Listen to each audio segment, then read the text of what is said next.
আমাদের ভবিষ্যৎ প্রজন্মকে যদি একটি নিরাপদ দেশ হিসেবে উপহার দিতে চাই, তাহলে এই গণভোটে অবশ্যই সবাইকে হ্যাঁ ভোটের পক্ষে রায় দিতে হবে।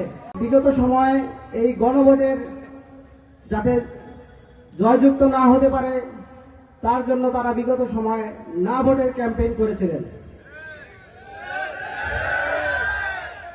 যখনই তারা দেখতে পেলেন বাংলাদেশের জনগণ জাগ্রত হয়েছে হ্যাঁ ভোটের পক্ষে, বাংলাদেশ এবং বহির্বিশ্বে বাংলাদেশের যত প্রবাসী ভাই বন্ধুগণ এবং ভাই বোনেরা রয়েছেন, তারা সবাই হ্যাঁ ভোটের পক্ষে ভোট দিয়েছেন।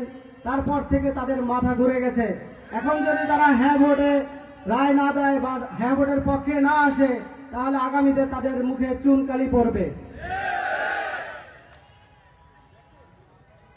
তাই আমি মনে করি বাংলাদেশে যেহেতু একটি পরিবর্তন আসছে, এই পরিবর্তনের জন্য হ্যাঁ ভোটের কোনো বিকল্প নেই। দলমত নির্বিশেষে,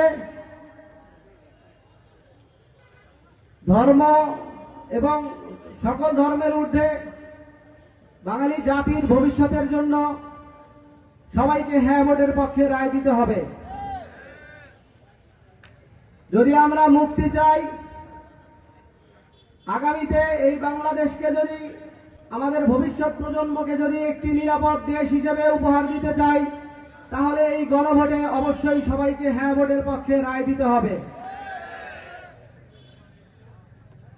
এই হ্যাঁ ভোট শুধু একটি হ্যাঁ ভোটই নয়, এটি একটি সিদ্ধান্ত, আগামী 100 বছরের রাষ্ট্র চিন্তা।